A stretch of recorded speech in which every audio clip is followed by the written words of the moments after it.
All right, man.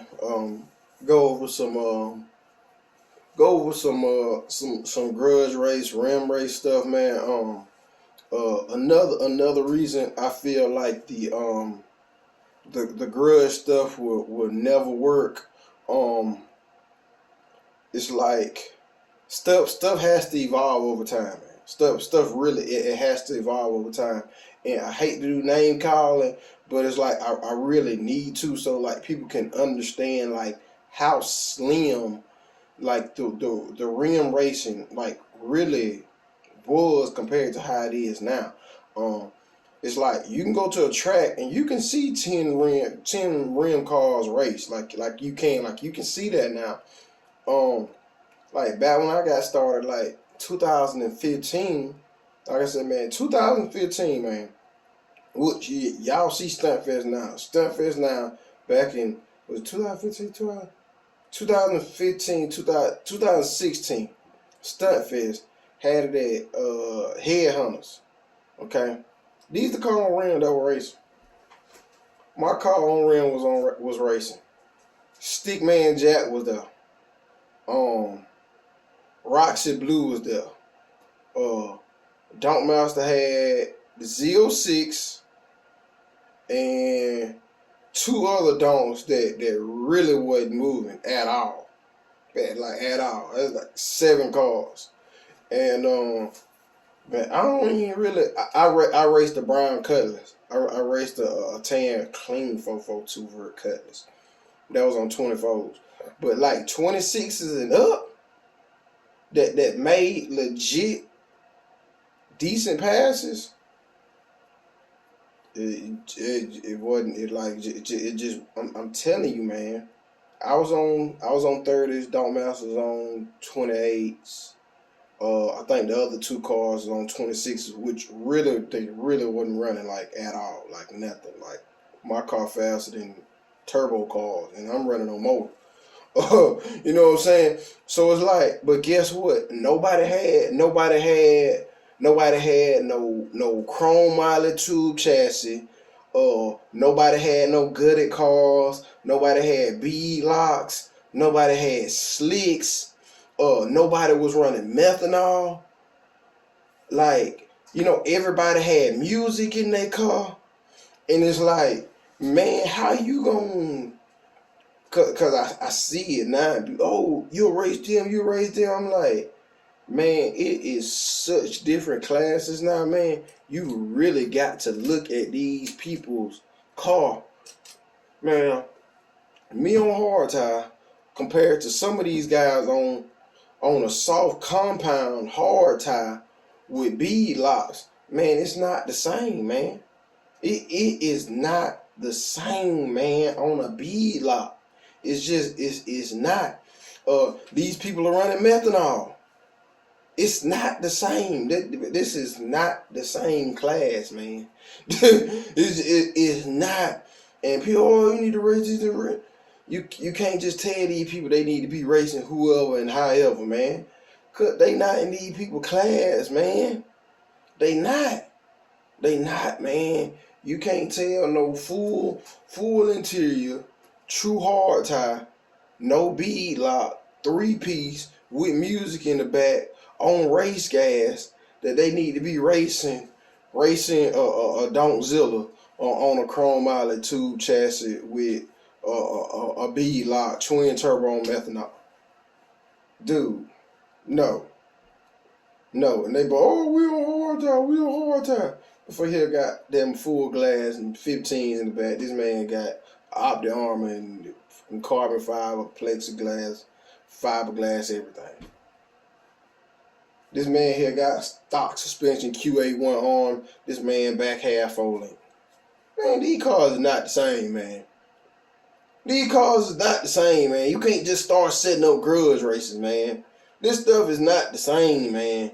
It's different leagues out here. So I'm sorry that, people not seeing racing, but I'm going to tell you just like this here, man.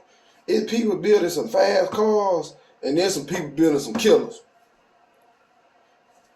That's just what it is, man. It used to just be people building fast cars, man. Now people building killers. Man, if you got something twin turbo on methanol, man, you building a killer. You got something chrome mounted tube chassis car, you building a killer. When you don't have no steel, and then you go chrome mounted, which is a third of a weight of mild steel, what you mean? Most people got a cage in their car is mild steel. It's just what it is. It weighs 3 times more than chrome mounted tubing. So you can imagine how light a car can come up if you got a chrome mounted tube chassis compared to a regular frame car with a mild steel cage in it. You know what I'm saying? With seats and music. That's what a lot of people not understanding. Trust me, even if you do understand, it's hard for fans and supporters to understand that, man. It's a lot of bad games you can get into. It is. It's a lot of bad games you can get into. Not racing in what should be your class. And some people don't like hearing your class. They just want to hear grudge, grudge, grudge. Time has evolved. It has.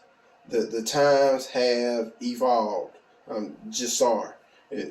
Same thing on the slick side, man. You know what I'm saying? It just used to be fast cars. Now it's just like, dude, I don't go find your favorite grudge racer and whatever they got. Guarantee it's a car out there that's out of his league that can put them in a bad game.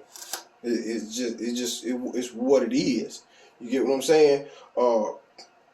It's just certain stuff you gotta realize in the racing that can make some stuff really unfair, and you really not giving you a chance to win at all. Another thing I seen where was people were scared to lose. Now I agree with that. Internet got the race game messed up. People scared to lose. People gonna clown them for forever. Woo in the third. I can somewhat agree with that. At the same time, it's like, man, you can get into a situation where you can't win. You know what I'm saying? You can. You can get to a situation where you can't win. So I think that's some of it also. So I don't I hate to talk about a problem without a solution, but there has been stuff put in place. I reckon for that it's been stuff put in place for that, and I just think the wrong person did it. I heard a lot of people saying it's too many steps. He started out with too many steps early. I can't necessarily agree with that. I can't, because it's hard to start something and then change it. Cause oh man, it was just like this, and now you done changed it. You know, so like you kind of got to look at everything, and I seen that understanding the fuel,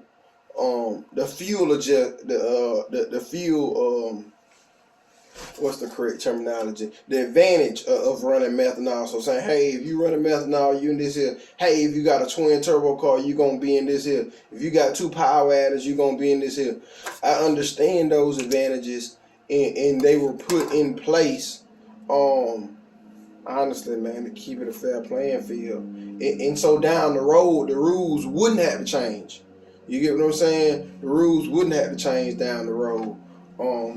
Once again, like I said, I plan on putting together a list race. The main step I plan on putting in place is that you're gonna have to be able to do laps. We're gonna do laps as soon as we get to the track before we race. That's one of the main rules I'm putting in place. You know what I'm saying? At that point, the playing field can get real level. It can. It can get real level. So I don't want nobody to have to break their bank trying to be a part of this race and to come out and have fun. I don't. So that's one of my main steps I plan on putting in place. Also, no methanol. You know what I'm saying? So that's going towards future. You get what I'm saying? Just to keep the list, you know what I'm saying, organic. You know what I'm saying? I mean, once again, repeat logic. You look at it, just evolved. You look at Street Outlaws, where they went from all steel, all glass. That's everybody got pro bars. We doing no prep games. That's just what it evolved to. You know what I'm saying? They got 10 times the car they had. And that's what happened with the rim racing. But, some people still got, true street cars that want to race. And it's more real street cars that want to race than it is all these, a few killers out here on bead locks, twin turbo, methanol cars. It's more regular street cars, out here that want to race. So that's another situation you seeing, as far as not having racing, man. So hopefully everybody can get their stuff together, come together, work together, and we can have a better season next year, man.